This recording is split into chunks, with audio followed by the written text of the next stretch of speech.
Señoras y señores, sean todos y cada uno de ustedes bienvenidos a un nuevo capítulo de Podcast CMD. Cada vez que arranco los capítulos empiezo hablando así, pero ya después me pongo serio. Bienvenidos sean todos a un capítulo más en el cual les voy a contar 6 teorías conspirativas, leyendas urbanas, historias reales pero increíbles, o simplemente para apantallar a la banda, como le diríamos de manera coloquial, historias que han pasado en este territorio colombiano pero que muy pocas personas conocen, o si se conoce, pues bueno, no se han adentrado más en saber por qué pasa eso, por qué la gente dice que eso sucedió, y yo acá les traigo las pruebas de cada una de las historias. Antes de empezar, porque siempre me dicen que me demoro mucho en la introducción, Camilo, ya sabemos que este canal de podcast que tienes otro canal empieza de una vez con las historias, entonces de una vez voy a empezar con las historias, pero no sin antes decirles que estos capítulos los pueden escuchar también en Spotify, los encuentran también en iVoox, los encuentran en Deezer y también en la plataforma de YouTube. De paso, puedo decirles que si están en YouTube, pues por favor regálenle un bonito like al video para que ya no me ponga a hacer más introducción, y entre más likes pues menos me voy a poner a hablar antes de las historias y así mejor para ustedes.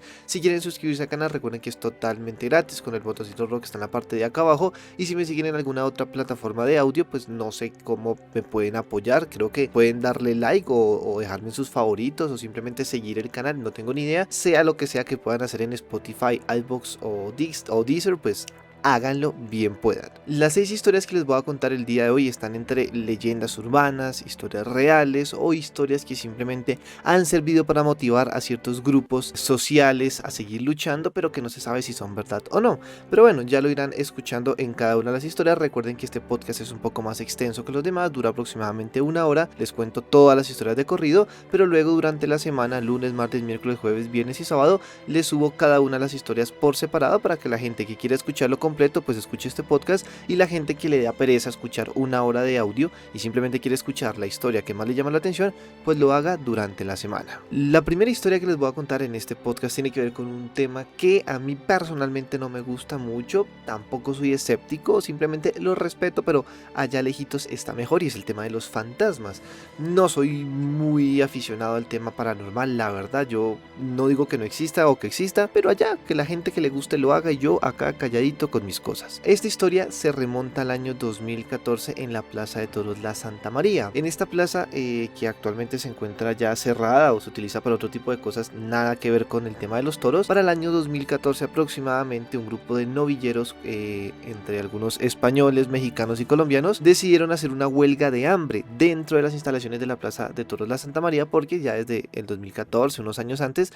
pues ya se estaban haciendo ciertos proyectos de ley y todo esto para que se dejara de hacer tauromaquia en Bogotá y en algunas partes de Colombia. Y pues estos novilleros, que consideran que la tauromaquia es un arte y que se debería respetar, pues simplemente estaban inconformes con este tipo de propuestas que hacían los políticos, y decidieron hacer una huelga de hambre en la Plaza de Toros. Estando dentro, se colocaban afuera, se amarraban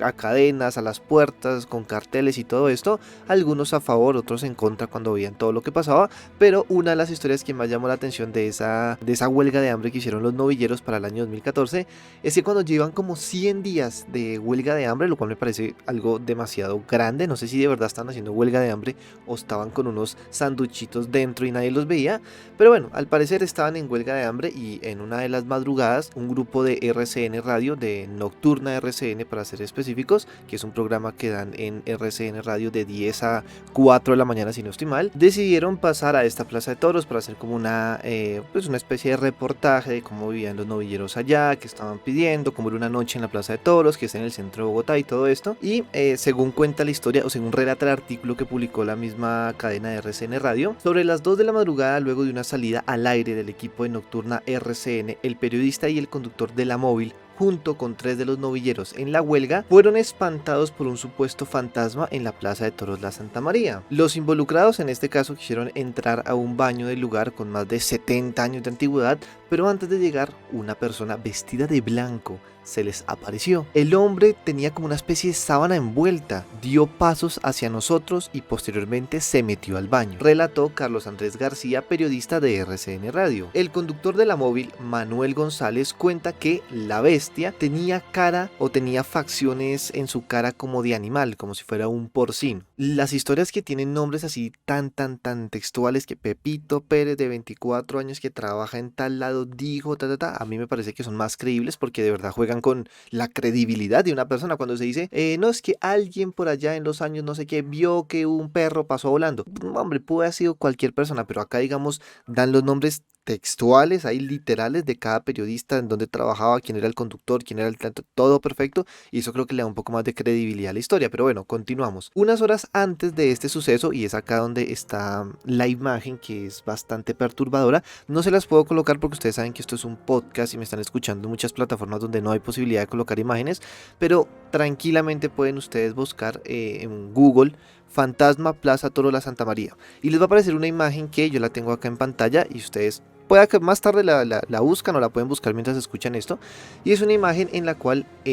4 de los novilleros, porque ahí no se encuentra ningún periodista, están como en un pasillo que da a la arena. Sonríen y se toman una foto así súper contentos, pero en ese pasillo que da hacia la arena pues hay como ciertos conductos, entre esos uno que va hacia un baño. El baño donde ellos habían reportado junto a los periodistas que los habían asustado. O lo fuerte o lo horrible o sea, si yo fuera un novillero me pondría a llorar. Pero bueno, como ya pasó hace tantos años, pues pasa como algo interesante, es que esa foto que ellos no habían visto porque la tomaron con una cámara y bueno, la tomaron y listo, siguieron con su día, después fueron a hacer el reportaje nocturna, después del reportaje de los periodistas, fueron al baño, se asustaron con esta persona que se les apareció, cuando estaban afuera de la plaza y estaban hablando del tema, y estaban espantados y estaban hablando y no sé qué, a uno le dio por coger la cámara y revisar la foto que se habían tomado, que no la habían revisado. Y cuando ven la foto, que seguramente ustedes ya la están buscando o cuando la busquen se van a dar cuenta, hay una persona con chaqueta roja, hay una persona con un buzo con unas franjas roja y blanca, hay otro con un buzo también a rayas roja, negro y blanco,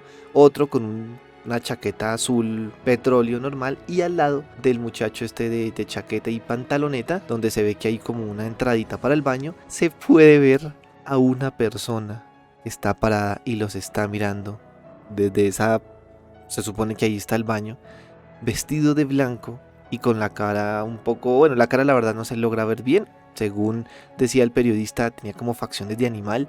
y está ahí detrás de la pared o al lado de la pared mirando cómo ellos se toman la foto y no se percatan de la presencia de esta señora hasta que luego, cuando ya les conté, los periodistas llegaron, ahí sí los fueron a acompañar al baño y pum, se les apareció esta persona y con la foto pues claro, tenía como más sustento la historia al ver que no era nada ficticio, sino que de verdad había alguien que los quería espantar. El artículo, para continuar hablando de lo que colocó RCN, porque continúa explicando algo, dice: estos 20 jóvenes manifiestan que, aunque consideran que es una presencia pacífica, muchos han sido los sustos cuando caminan por los pasillos de la plaza, especialmente cuando van hacia el baño, lo cual daría un poco más de sustento a creer de que no es una persona disfrazada que los quería asustar, sino que de verdad era un fantasma. Finalmente, la persona encargada de la seguridad y vigilancia del lugar afirma que no es la primera vez que se da un suceso paranormal, ya que con frecuencia se escuchan gritos y se sienten extrañas presencias dentro del antiguo edificio, motivo por el cual los taurinos piden que la foto sea analizada por expertos, ya que afirman no haber retocado la imagen en lo más mínimo. Calificación de la historia, como siempre, para mí, con todo el tema paranormal, pues siempre hay como ese pedacito de duda que a todos nos genera pensar que si hay fantasmas o que todo eso, pero como yo soy muy respetuoso con ese tema, pues yo le voy a dar un 8 de 10, porque pues pareciera que es verdad, pero pues no me quiero meter más allá porque me da culillito. La segunda historia tiene que ver con una teoría, esta sí es de verdad teoría porque, o sea, hay muchos posibles resultados a la historia que les voy a contar y muy pocas personas han logrado definir cuál es la real. Se ha hablado mucho, pero bueno, acá les voy a contar. Tiene que ver con el presidente Nicolás Maduro, presidente de la República Bolivariana de Venezuela. Nuestros compañeros, nuestros amigos fronterizos, desde ese país empezó a regar el rumor ya hace varios años de que Nicolás Maduro no es venezolano, que Nicolás Maduro nació en Colombia, que tiene familia colombiana y más allá de que esto sea una deshonra para este país, más allá de eso tiene que ver con que un presidente, para ser alguien electo presidente en cualquier país, o bueno, en la mayoría, tiene que ser nacido en ese país, por lo cual esa sería como una arma que utilizaron muchas personas de la oposición a Nicolás Maduro para demostrar que Nicolás no podía ser presidente de Venezuela. ¿Por qué? No porque fuera mal presidente, no porque fuera un burro, no porque fuera nada de eso, sino porque legalmente no podía al ser colombiano. Pero te voy a contar un poco bien de dónde salen estas teorías, dónde se supone que nació. Hay más de 6 lugares donde se dice que nació Nicolás Maduro, por lo cual es bastante complicado. El lugar de nacimiento y la nacionalidad de Nicolás Maduro ha sido cuestionada en múltiples ocasiones, argumento que ha sido usado para afirmar que Maduro no puede ejercer la presidencia, dado que el artículo 227 de la Constitución venezolana establece que para ser elegido presidente o presidenta de la República se requiere ser venezolano o venezolana por nacimiento y no poseer otra nacionalidad. Para el año 2014, oficiales gubernamentales dieron a conocer 4 parroquias diferentes como lugares de nacimiento de Nicolás Maduro. El gobernador del estado de Táchira aseguró que Maduro nació en el sector del Palotal de San Antonio del Táchira. En junio del 2013, 2 meses después de que asumiera la presidencia, Maduro afirmó en una rueda de prensa que hizo en Roma, Italia, que había nacido en Caracas, en Los Chaguaramos, en la parroquia San Pedro. Durante una entrevista con una periodista española, también en junio del 2013, Elías Jagua, que no sé si es como el vicepresidente o el secretario, alguna vaina por allá, afirmó que Maduro nació en la parroquia El Valle, en el municipio Libertador de Caracas. Ya vamos 3 diferentes posibles lugares donde nació Nicolás Maduro. Luego de esto, el diputado opositor Abelardo Díaz indicó haber revisado el registro civil de ese lugar donde habían dicho que había nacido Nicolás Maduro y no consiguió ningún documento. En esa parroquia no había nacido Nicolás Maduro, o sea que se empezaba a especular de que, hombre, si no nació donde él mismo dice que nació, pueda que sí sea de otra zona del país o de fuera del país. En octubre del 2013, Tibisay Lucena, como presidenta del Consejo Nacional Electoral, aseguró en el programa Globovisión que Nicolás Maduro nació en la parroquia La Candelaria en Caracas. Ya vamos 4 parroquias, 4 lugares diferentes de la República donde habría nacido Nicolás Maduro. Luego de un tiempo, el diario Las Américas afirmó tener acceso a las inscripciones de nacimiento de Teresa de Jesús Moros y de José Mario Moros. ¿Quiénes son ellos? Pues son la mamá de Nicolás Maduro y el tío, el hermano de la mamá, y el tío materno también de Nicolás Maduro. Ambos, tanto la señorita Teresa de Jesús Moros como el señor José Mario Moros, los dos nacieron en Cúcuta. Están registrados en la parroquia San Antonio de Cúcuta, acá en Colombia, por lo cual ya sí o sí, a pesar de que todavía no se sabe bien dónde nació Nicolás Maduro, que su mamá sea colombiana y su familia materna sea toda colombiana, le da doble nacionalidad a Nicolás Maduro. Y como lo habíamos dicho anteriormente, según el artículo 227 de la Constitución de Venezuela, un presidente no puede tener doble nacionalidad. Por esa razón, cuando se descubrió esto y el diario Las Américas publicó que la mamá de Nicolás Maduro era colombiana, empezaron las investigaciones para ver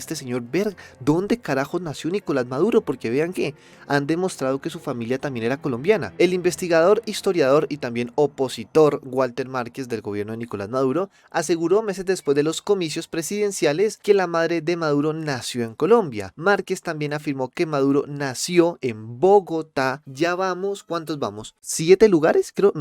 que ya vamos 6 lugares donde posiblemente nació Nicolás Maduro. Al parecer hay más, según dice Walter Márquez, que investigó todo esto después de que se supiera que la mamá era colombiana, aseguró que hay más de 10 testigos que corroboran esta información y que 5 de esos testigos, que todos son colombianos, vivieron en Bogotá para la misma época en la cual nació Nicolás Maduro y aseguran que Maduro vivió en Bogotá durante mucho tiempo, lo cual obviamente daría mucha más fuerza a pensar que nació acá en Colombia, no que nació en Caracas y se vino a Bogotá, porque no tendría sentido, sino que nació acá en Colombia o en Cúcuta o en Bogotá. Hasta el momento, lo que les digo, esta es la primera teoría conspirativa, yo creo que les cuento, porque no se sabe dónde está. Ustedes seguramente se preguntarán, Camilo, pues simplemente busquen el acta de nacimiento. El acta de nacimiento que tiene Nicolás Maduro registrada en la presidencia de la República es de carácter privado y no se puede ver. ¿Por qué no puedo ver yo el acta de nacimiento de un presidente? Creo que todo el mundo tiene sus actas de nacimiento públicas, porque lo mucho que dice el acta es quién es la mamá, quién es el papá, dónde nació, no sé cuánto pesó, tipo de sangre. Son datos que no van a afectar en absolutamente nada. Pero Nicolás Maduro es uno de los pocos presidentes, y bueno, más que Nicolás Maduro, el gobierno venezolano, de los pocos gobiernos a nivel mundial que no revela ese tipo de información. ¿Por qué no la revela? Tal vez porque las teorías tienen razón y el señor no es venezolano. Para mí esta teoría y la investigación que les acabo de botar, de verdad yo necesito un bonito like en este video, de verdad que sí. Para mí,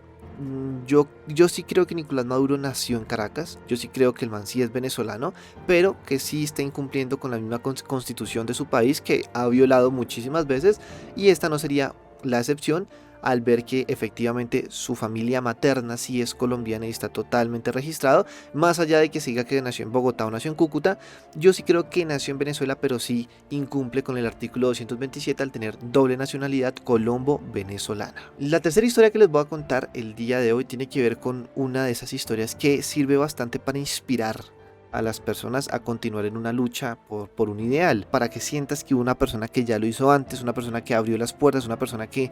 a pesar de los problemas siempre luchó. ¿Por qué tú no vas a poder hacerlo? Esas historias de mártires, de gente que fue precursora de un movimiento, que fue la primera en alzar la voz, en levantar la mano, en luchar contra cualquier cosa, sirve bastante para inspirar a otras personas a continuar con ese mismo legado, por decirlo de alguna manera. Y acá en Colombia, la comunidad, perdón, LGBTI, la comunidad gay en Colombia, también tiene a un mártir, también tiene a un grupo de pioneros que los ve como referentes para la lucha por la igualdad y los derechos de las personas homosexuales. Estamos hablando de los Felipitos. Este grupo de los Felipitos se fundó por allá en los años 30, en la década de los 30, y se trató del primer grupo que se aventuró a tocar el tema en el país, y su existencia hizo que la gente supiera que los miembros de la comunidad habían llegado para quedarse. ¿Qué eran los Felipitos? Era una comunidad de hombres, principalmente hombres, habían muy pocas mujeres, que todos eran abiertamente gays, lo sabía su familia, lo sabía la gente cercana, pero claro, para la década de los 30, Colombia, que de por sí es un país bastante conservador, pues para esa época era mucho más conservador que lo que es hoy en día. Y obviamente el tema de que hubiera gente que le gusta, un hombre que le gustara a otro hombre, una mujer que le gustara a otra mujer, pues era algo inaudito para esas épocas, por lo cual la gente que llegaba a sentir ese tipo de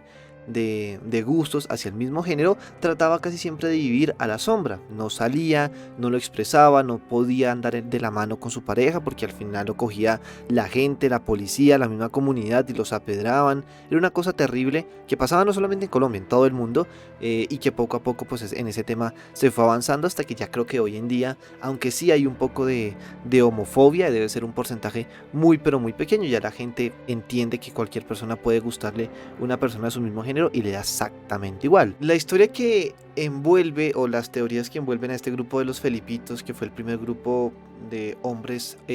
homosexuales que decidieron juntarse para socializar y para entender que esto era totalmente normal, también tiene bastantes historias que los rodean y la verdad son, no sé, tienen como ciertas incongruencias que más adelante vamos a hablar. ¿Por qué se llamaban los Felipitos? Es la primera pregunta que muchos harán. No era porque se llamaran todos Felipe y por eso se llamaban los Felipitos, sino que se supone, y es la primera teoría que no tiene mucho sustento, y es que uno de los miembros de ese grupo de hombres que se reunían en los bares a socializar y que ya todos sabían que eran gays, pero todavía no lo divulgaban, simplemente en una pequeña comunidad lo hablaban. Entre esos miembros había uno que era un hijo del presidente de la República de ese entonces. Y claro, esa persona, ese hijo, se llamaba Felipe y él fue uno de los precursores para armar ese grupo entre hombres, para socializar, para pasar a rico, y al final se terminó casando con la pareja que él tenía. Él se vistió de novias y de blanco, el novio de negro, y fueron a una iglesia y se casaron y todo esto, y fue algo que obviamente llamó la atención de los medios periodísticos, porque cuando se dieron cuenta que era el hijo del presidente, pues fue un boom social para la gente pensar que el mandatario de la república tenía un hijo gay, que para esas épocas era una cosa totalmente inconcebible. Esa es la primera teoría de por qué se llamaban los Felipitos, y obviamente porque el hijo de ese expresidente se llamaba Felipe. Pero aquí es donde empiezan los primeros problemas. Los presidentes, para la época en la cual se cuenta esa historia de los Felipitos, se dice que es entre los 30 y los principios de los años 40, los presidentes que estaban en esa época, Enrique Olaya Herrera, estaba Alfonso López Pumarejo, Eduardo Santos y Alberto Lleras Camargo. Ahí como estamos hablando de 4 y 4, 16 años aproximadamente, que es donde se supone que transcurrió la historia, pues estaban estos 4 presidentes. El problema es que ninguno de esos 4 presidentes tuvo hijos o sobrinos o nietos llamados Felipe. Entonces ya empezamos con los primeros problemas de si esta historia de los Felipitos es real o no. Obviamente, como les digo, es una historia que sirve para motivar a que muchas personas que sienten que no están encajando en la sociedad simplemente por sus gustos sexuales, pues entiendan que no hay ningún problema en que lo digan abiertamente y que sean felices con lo que ellos deciden. Pero pues como les digo, también tiene partes en las que uno dice, es más una historia para inspirar que una historia real. El siguiente punto que sirve para inspirar a las personas que tienen tendencias homosexuales es que este grupo de los Felipitos en los años 30 y 40 fueron los precursores en el cambio de una de las, no sé si eran normas, leyes o simplemente pensamientos que se tenían acá en Colombia, de que el homosexualismo, de que el que te gustara una persona del mismo género era médicamente una enfermedad. Para la gente que no lo sabía, hasta el 31 de diciembre de 1936, ser gay en Colombia me da risa porque es como, ¿qué? O sea, ¿por qué? Pero bueno, hasta el 31 de diciembre de 1936, ser gay en Colombia era algo por lo cual tú podías ir a la clínica, al hospital. Buenos días, ¿cómo está, señorita enfermera? Mire, es que siento que me gusta mi primo. Tranquilo, señor, pase a la sala 402, por favor, doctor. El señor siente que es gay. Ah, bueno, venga, señor, vamos a darle una amoxicilina, un ibuprofeno. O sea, era algo que se trataba. Me genera bastante curiosidad saber cómo lo trataban. O sea, si yo antes de 1936 sentía que me gustaba Falcao García de ese momento y yo iba a una clínica, ¿qué me hacían? Es una pregunta que yo me hago. Yo llegaba y decía, doctora, siento que me gustó un hombre. Y, o sea, bueno, ¿y qué hacían? Porque en esa época era una enfermedad que se podía tratar, que tenía una cura, que tenía un tratamiento. Y eso me parecía bastante genial. No lo investigué para este podcast, pero les prometo que lo voy a averiguar. Y en otro podcast les cuento cómo se curaba la homosexualidad antes de 1936 en Colombia, porque creo que va a ser una gran historia. Pues bueno, se supone que como este grupo de los Felipitos eran personas de estrato alto que se juntaban con hijos de presidentes y todo esto, pues empezaron a tener bastante poder en el tema de las decisiones que se tomaban en el país de manera secreta, porque obviamente no podían salir a la luz y decirle a todo el país que eran gays porque nadie los iba a aceptar, pero al tener tanta influencia en ciertos niveles sociopolíticos de Colombia muy altos, lograron que varios senadores, varios congresistas, el presidente y muchas personas en el Congreso de la República lograran cambiar esa, no sé si ley, norma o simplemente pensamiento que se tenía de que la homosexualidad era una enfermedad que se podía curar. Se dice que el grupo de los Felipitos, así calladitos, sin armar mucho escándalo, lograron cambiar eso acá en Colombia y lograron que el país fuera un poco, o aceptar un poco más a la comunidad LGBTI. Esa es la historia de los Felipitos, un grupo que sin duda alguna sentó un precedente en la historia de Colombia para las personas con tendencias homosexuales, para que pudieran estar más tranquilos, para que pudieran ser considerados como personas normales sin pensar que estaban enfermos. O sea, tú podías tener fiebre, podías tener dolor de cabeza, podías tener una caries en una muela o podías ser gay. Cualquiera de las cuatro te las atendía el hospital. Es una cosa increíble que conocí, la verdad, cuando leí la historia de los Felipitos, el primer grupo de hombres homosexuales que sentó un precedente en la historia de Colombia al lograr que no se considerara la homosexualidad como una enfermedad el 31 de diciembre de 1936. La historia para mí tiene a un 5 de 10, 5, 6 de 10, no porque sea mala, porque me parece que es una gran historia y que de verdad, lo que les digo, es una historia que sirve para inspirar a las personas a que vean que si otra persona lo hizo antes, cuando era más difícil, ¿por qué no hacerlo ahora? Pero sinceramente creo que es mentira, porque en tres aspectos que tiene la historia. El primero, que se llamaban Felipitos porque era el hijo de un expresidente que estaba en ese grupo y que al final se casó y se llamaba Felipe, y como ya lo pudimos evidenciar, ninguno de los presidentes entre el 30 y el 50 tuvieron hijos o sobrinos que se llamaran Felipe, así que ya tuvimos ahí un problema. Segundo, se dice que, lo que les digo, fue un acto bastante importante o bastante llamativo en Colombia, que el hijo del presidente se casara con otro hombre y él fuera el que se vistiera de novia y todo esto, y que los cogió la policía y De eso tampoco hay ningún tipo de prueba, foto o artículo en un periódico. Y tercero, el hecho de que se dice que los Felipitos lograron que en Colombia se dejara de considerar la homosexualidad como una enfermedad gracias al poder que ellos tenían y la influencia que ellos tenían en la alta sociedad. Pues también se dice que es falso, porque se dice que acá en Colombia, como en el resto de Latinoamérica, se dejó de considerar el homosexualismo como una enfermedad, simplemente como reacción en cadena de lo que ya estaban haciendo otros países, principalmente europeos y norteamericanos, que en otros países poco a poco se fue entendiendo que ser gay no era ninguna enfermedad, enfermedad, se fue aboliendo ese pensamiento y poco a poco pues fue cayendo en los demás países hasta que llegó a Colombia. Por esa razón creo que los tres aspectos más importantes de la historia de los Felipitos no son reales, pero no deja de ser una historia bastante interesante al pensar que pues eso, un grupo de homosexuales en los años 30 tan conservadores en Colombia lograron hacer nada más y nada menos que la constitución del país dejara de considerar el homosexualismo como una enfermedad. Pensar que un grupo tan pequeño y tan sigiloso como los Felipitos lo logró, pues es bastante inspirador.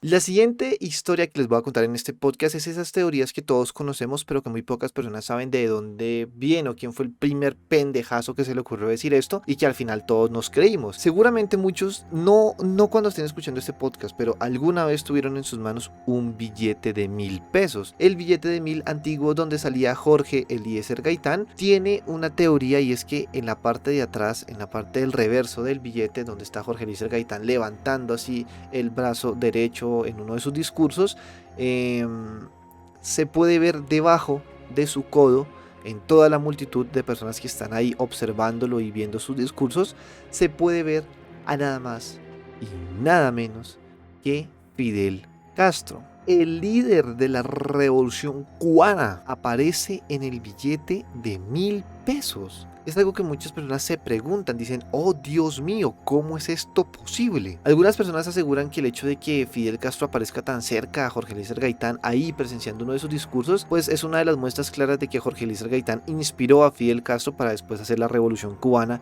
allá en la isla. Pero el por qué se dice que es Fidel Castro y no simplemente una persona con bigote como cualquiera de la época, se remonta al año 2012. Esa polémica fue el año 2012 cuando Gustavo Álvarez, un columnista del diario Portafolio, alertó sobre la presencia en segundo plano de Fidel Castro en una de las imágenes más icónicas de Jorge Eliezer Gaitán, candidato a la presidencia por el Partido Liberal que fue asesinado en el 48. La teoría tiene un dato histórico de gran peso, y es que Fidel Castro, cuando tenía 21 años, que es como en teoría aparece en el billete, sí estuvo en Bogotá, o sea, sí apareció en Bogotá, y por eso hay bastantes, acoge más fuerza la teoría de que sí fue Fidel Castro el que dibujaron en el billete. Estuvo en Bogotá en ese mismo momento en el que el líder liberal fue asesinado el 9 de abril de 1948, y de hecho, según se sabe y se conoce, Fidel Castro aseguró que habló con Gaitán 2 días antes de que lo mataran en el mes de abril. Mi estancia en Colombia coincidió con la 9ª conferencia panamericana que tuvo lugar en Bogotá, donde se adoptó la Carta de la Organización de los Estados Americanos, dijo alguna vez Fidel Castro a la autora de su libro Fidel Castro Ruz, guerrillero del tiempo. Está en su biografía que Fidel Castro sí estuvo en Colombia para los discursos de Jorge Eliezer Gaitán,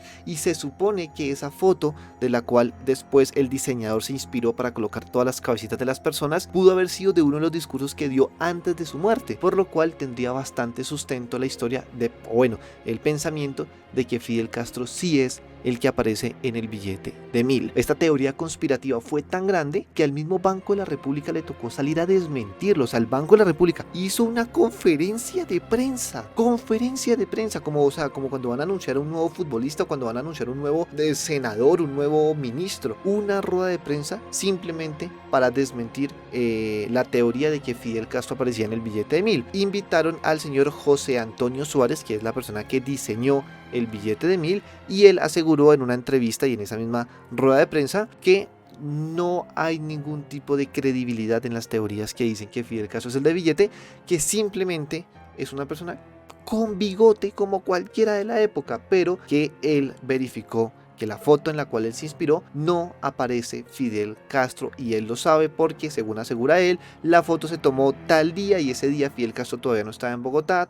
y bueno, le tocó dar tremendo argumento y tremendo discurso y contar toda la historia de la foto en la cual se inspiró para demostrar que el que sale en la foto simplemente es un señor que tenía bigote común y corriente como el de la época, como el de Cantinflas, pero que a pesar de que se parece a Fidel Castro y que Fidel Castro sí estuvo en Bogotá para cuando mataron a Gaitán, no tiene nada que ver una cosa con la otra. La foto fue tomada otro día en otro discurso y Fidel Castro, para tranquilidad de muchos, no aparece en el billete de 1000 como las teorías en Colombia lo afirmaban. La historia no es tanto una historia, es casi que es una teoría conspirativa que muchos creímos durante mucho tiempo y que yo sinceramente pensaba hasta el momento que me puse a investigar para grabar este podcast. Y yo decía, bueno, si está, o sea, si está Fidel en el billete porque estaba viendo un discurso de Gaitán y por cosas de la vida coincidencialmente tomaron una foto en la cual se basó el diseñador, pues no, o sea, no le veo nada de malo, no tiene nada que ver con política, ni es un mensaje oculto, ni nada de esto. También ya después de investigar, pues me di cuenta que el mismo diseñador del billete argumentó el por qué Fidel Castro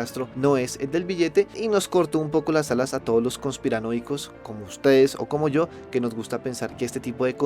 coincidencias sí se presentan y son la verdad bastante hermosas. La siguiente historia que les voy a contar en este podcast, quinta historia, y en este caso vamos hasta la sexta porque va a ser un podcast un poco más larguito, pero con historias que yo sé que más les van a gustar, tiene que ver con el tema de los hechizos, de los brujos, del uyuyuy, de la magia negra, y tiene que ver también con el conflicto armado en Colombia. Entonces tiene dos partes muy interesantes, el conflicto armado que tiene bastantes historias y la brujería que se maneja en varias partes, principalmente del norte del país, que al parecer se aplicaban tanto a grupos guerrilleros como grupos paramilitares. Esta historia se llama Los Rezados y hay un artículo muy interesante que hizo la Universidad de La Sabana, si no estoy mal, en la cual pues es un artículo bastante largo, como de 50 páginas. Yo traté de resumir lo más interesante o la historia más llamativa en este podcast, pero ustedes pueden buscar Los Rezados, Universidad de La Sabana o Universidad del Rosario. Se me olvidó que universidad era, bueno, X. Busquen Los Rezados y les va a aparecer el artículo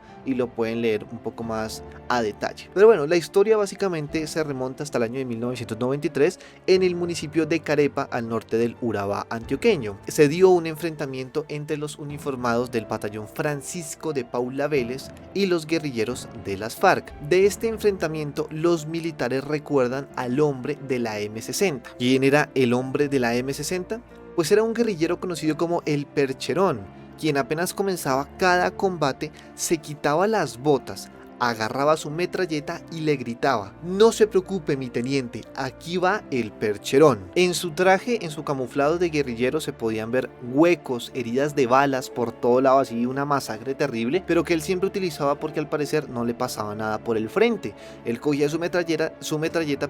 y podía salir así corriendo de frente a donde estaba el ejército colombiano y disparar su metralleta sin que le pasara nada y sin que ninguna bala lo pudiera lastimar. Al parecer, cuando el Percherón, este guerrillero, se quitaba las botas, porque eso era un factor muy importante, activaba el dispositivo de blindaje que le habían dado los brujos. Esta fue la primera historia que demostró o dio algunos indicios de que la guerra en Colombia no era únicamente armada, sino que también habían cosas sobrenaturales. Cuenta la leyenda de los rezados que estos eran combatientes inmunes a las balas y a los tajos de los machetes. Solo una bruja podía, con plantas, bebedizos, rezos, objetos y otras cosas, sellar el cuerpo para que no entrara ni la muerte. Guerrilleros y paramilitares fueron los protagonistas de ese capítulo del conflicto colombiano que dejó de ser una leyenda y saltó a la realidad. Hay un artículo o un capítulo que les recomiendo mucho de un libro llamado Colombia Sobrenatural 2, escrito por la periodista española Mado Martínez, y uno de esos capítulos se llama Los Rezados.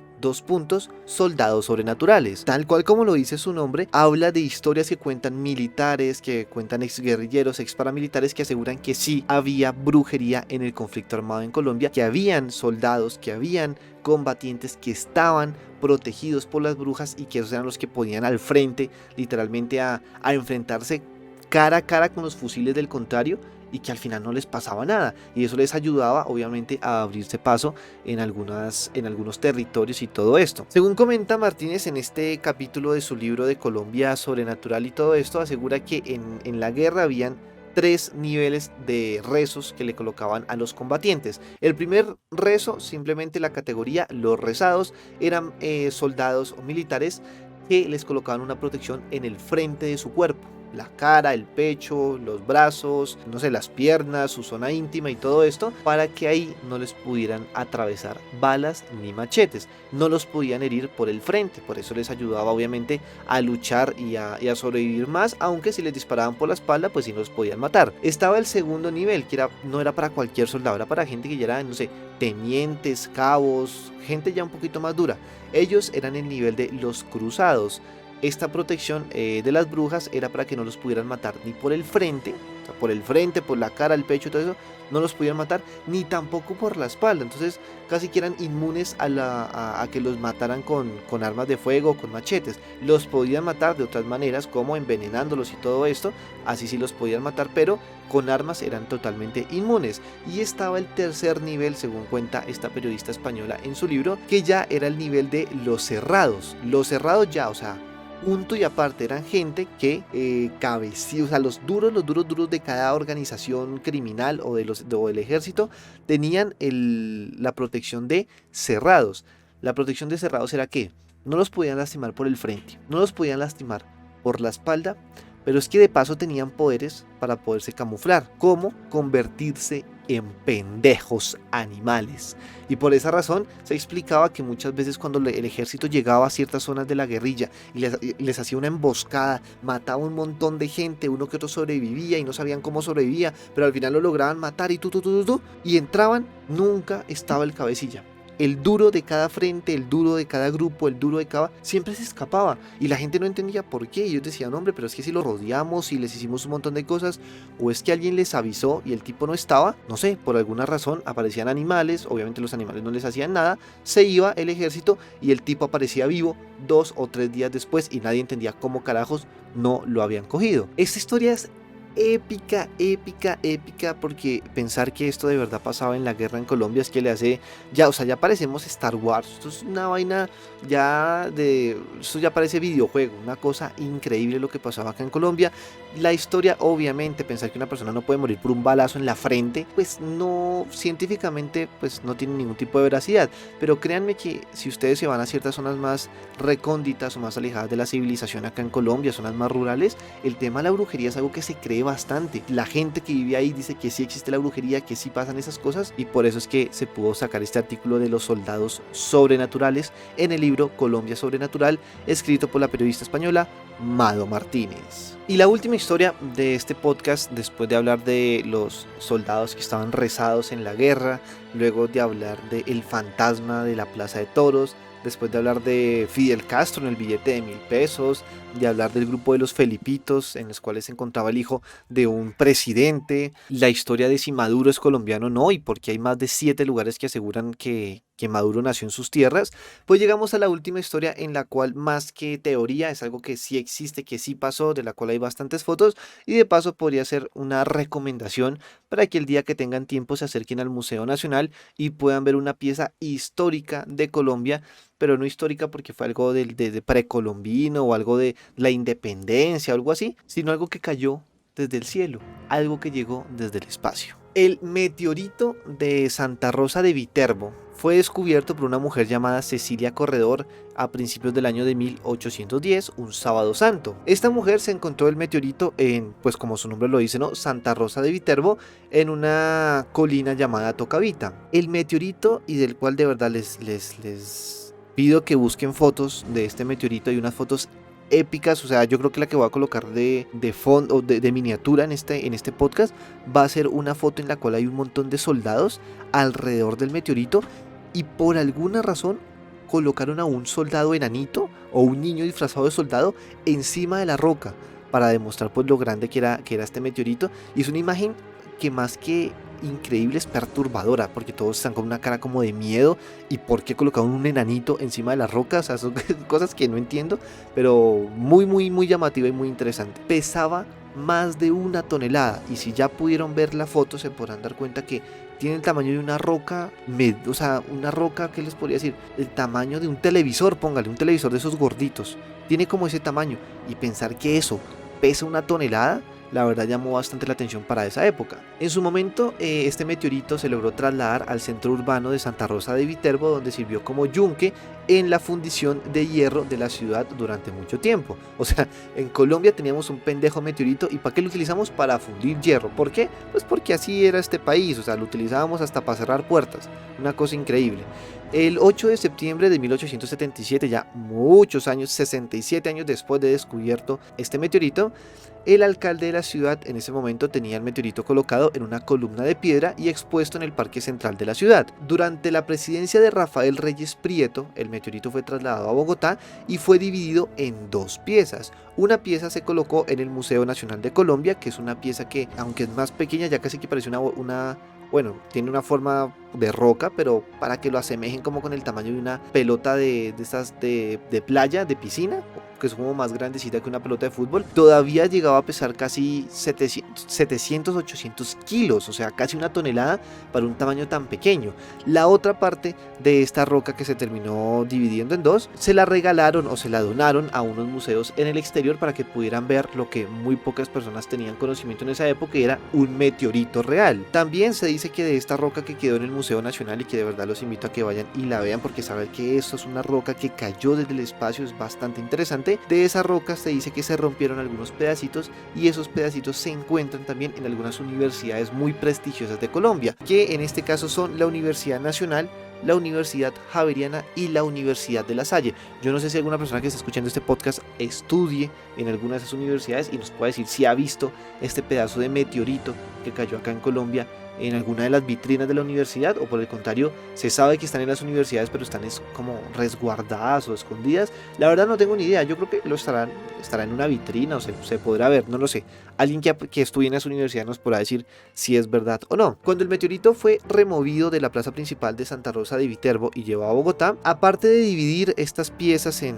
museos en el extranjero, en universidades y el pedazo más grande en el Museo Nacional, los dirigentes del nuevo gobierno demostraron gran interés por el desarrollo de las ciencias en el territorio colombiano, y durante esta época en la cual descubrieron este meteorito, se crearon instituciones y programas científicos encaminados a reconocer y explorar la riqueza del país. Obviamente todo esto en búsqueda de beneficiar la economía de la naciente república. Entre las instituciones creadas se encuentra el Museo Nacional, el cual nació como un museo de ciencias naturales y cuya primer pieza, o sea, el día que abrieron el Museo Nacional, el primer día, la primer pieza que este país tuvo para mostrarle al mundo en su Museo Nacional, no fue una pintura precolombina, no fue una estatua, no fue una mesa con filos de oro o un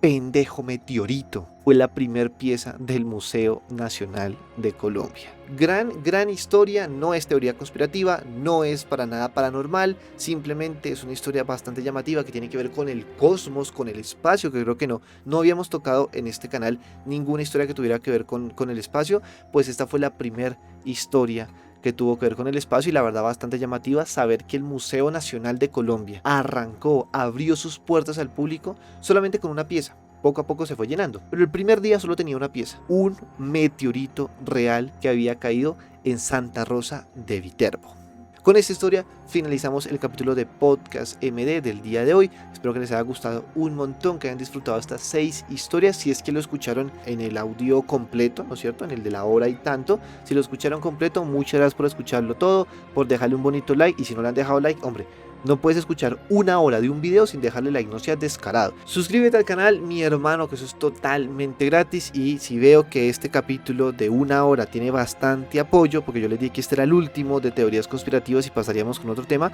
pero si este tiene mucho apoyo y tiene muchos likes más de lo habitual, les prometo que la próxima semana voy a recabar un poco más en estas historias, en este iceberg colombiano. Voy a sacar más historias, voy a sacar unas bien interesantes, bien llamativas, bien locas, y se las voy a traer en un próximo capítulo. Pero bueno, eso depende de todos ustedes. Muchas gracias a todos por haberme escuchado en cualquier plataforma. Se les quiere un montón y nos vemos en el próximo video.